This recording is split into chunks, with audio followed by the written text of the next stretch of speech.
Jangan mempertanyakan kekuatan meminta. Begini ilustrasinya. Saya bertanya, seberapa Anda percaya dengan Allah? 100%? 200%? Atau tak terhingga? Oke, baiklah. Sekarang kita minta kepada Allah. Anda naik doa saat ini.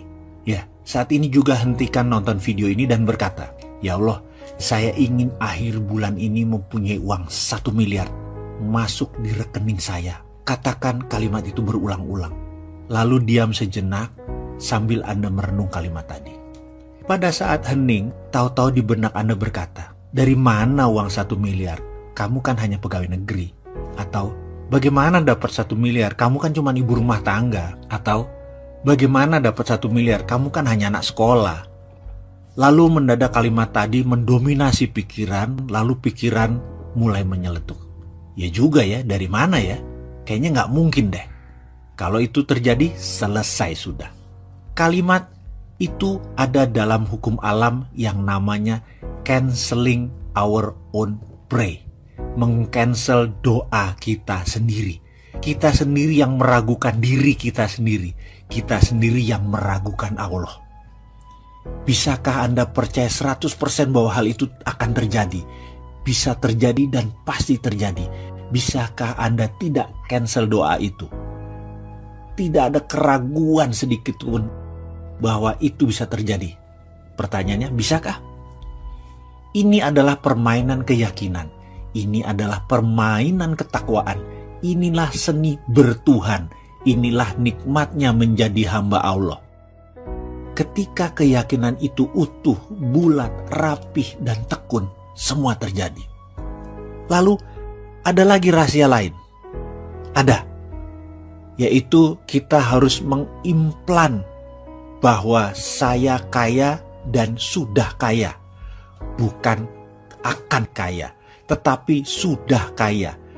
Memberi adalah kunci pertama. Selain memberi keluar, kita harus memberi ke dalam. Apa itu memberi ke dalam? Saya mulai menjadi manusia materialis. Setiap bertemu mobil mewah saya katakan ini mobil saya. Saya bayangkan ini ada di garasi saya.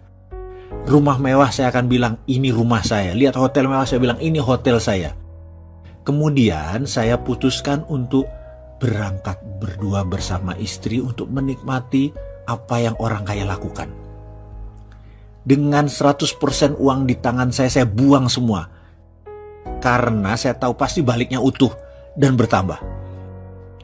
Kami memutuskan menikmati tinggal di Como Sambala Resort di Ubud, Bali selama beberapa hari. Menikmati satu malam berharga puluhan juta tarifnya. Dan saya tidak peduli. Berangkat dengan first class, layanan hotel bintang 6 atau 5 star with diamond, makan pagi hari bersama penyanyi terkenal Barbara Streisand, esok malam dinner dengan Sting, penyanyi The Police yang sudah berminggu-minggu nginap di Como Sambala. Kumpul dengan orang terkenal dan orang kaya tersebut ternyata cukup menyenangkan. 5 malam keluar kira-kira 100 juta rupiah, saya tidak pikirkan. Dan saya tidak pernah tanya mau apa yang akan terjadi pulangnya nanti. Saya tidak punya uang sepeser pun di kantong, saya nggak peduli. Saya percaya 100% semesta tidak menyukai kekosongan. Pasti kantong saya diisi lagi. PD saya pol. Saya percaya pada sistem Allah tersebut 100%. Pulangnya, setiap hari di depan kaca saya berkata pada diri saya sendiri berulang-ulang sambil menunjuk bayangan cermin saya tersebut. Kamu makhluk Allah terbaik. Ribuan kali saya ucapkan sambil tersenyum dan terus pumping semangat, menyemangati diri sendiri. Tak lupa setelah melakukan sholat fardu, di ujungnya saya selalu ngayal dengan meresapi nikmatnya tinggal di hotel bintang 5 resort, naik kapal first class, dan seluruh kemewahan duniawi. Dan saya tidak cancel apapun. Nikmati saja karena semua sudah terjadi dan saya yang punya itu semua. Receh di kantong dan setiap saat tangan di atas. Itu yang saya lakukan setiap hari. Dan apa yang terjadi? Ketika Kamisan, di bulan berikutnya, pertemuan bulanan tersebut, yang biasanya ada 5-7 orang, ternyata waktu itu 20 orang atau 30 orang hadir semua. Semua yang hadir adalah kenalan saya yang sudah lebih dari 15 tahun. Desimal rekeningnya ada yang 11, ada yang 12. Saya hari itu enteng sekali. Saya hari itu kocaknya setengah mampus. Padahal saya bukan clown. Saya bukan komedian. Melucu itu bukan darah saya. Tapi yang jelas hari itu mereka tertawa terpingkal-pingkal selama beberapa jam. Lucu sekali dan saling timpal jok-jok lucu. Saya pun sampai rumah mungkin sekitar jam 11-an. Padahal pertemuan itu sehabis maghrib. Di pertemuan-pertemuan sebelumnya jam 8 saya udah di rumah. Entah angin apa, keesokan harinya satu sahabat saya berkata, mau nggak kamu beli saham PTN di Nusa Tenggara Timur, mau ikut nggak? Saya jawab, nggak belum ada kelonggaran likuiditas, saya bilang gitu. Gampang, gak usah store dulu, komit aja, nanti kalau naik dikit sahamnya kita lepas baru buat nyicil. Gampang dah modal. Jadi sulit dong saya tolak penawaran tersebut, ya saya ikut. Pertemuan bulan berikutnya, masuk yuk, ada Chinese restoran di Macau. Ada posisi yang lokasinya bagus banget. Dapat tempat murah karena dulu itu Italian restoran tutup. Dengan sewa masih panjang, kita masuk gantiin dia. Buat Chinese food, modal gampang. Masih ada standby loan dari restoran lama. Pokoknya kita berdelapan masuk, kita bagi rata ya, gak usah pakai duit. Lalu percaya nggak?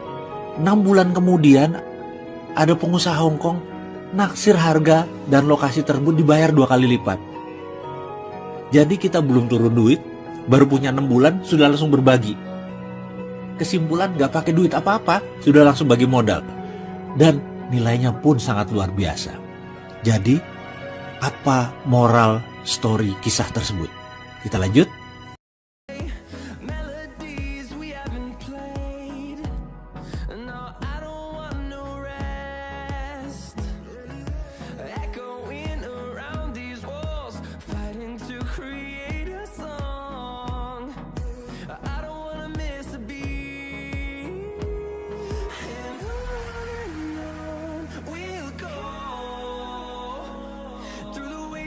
Through the highways till my shadow turns to sun rays, and on we'll go through the wastelands, through the highways, and on we'll go.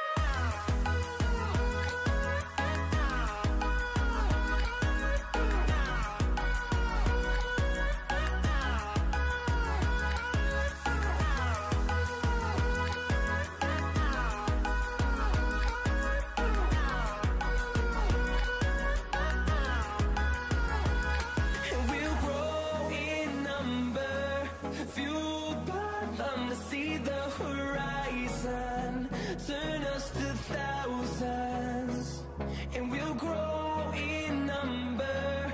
Fueled by them to see the horizon, turn us to thousands, and on we'll go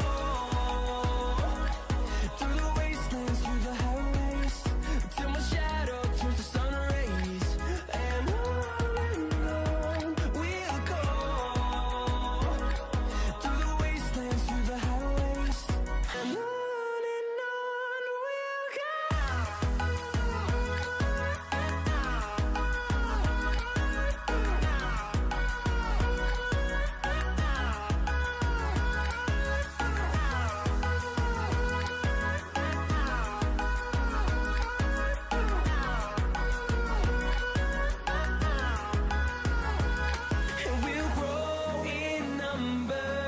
Fueled by them to see the horizon, turn us to thousands.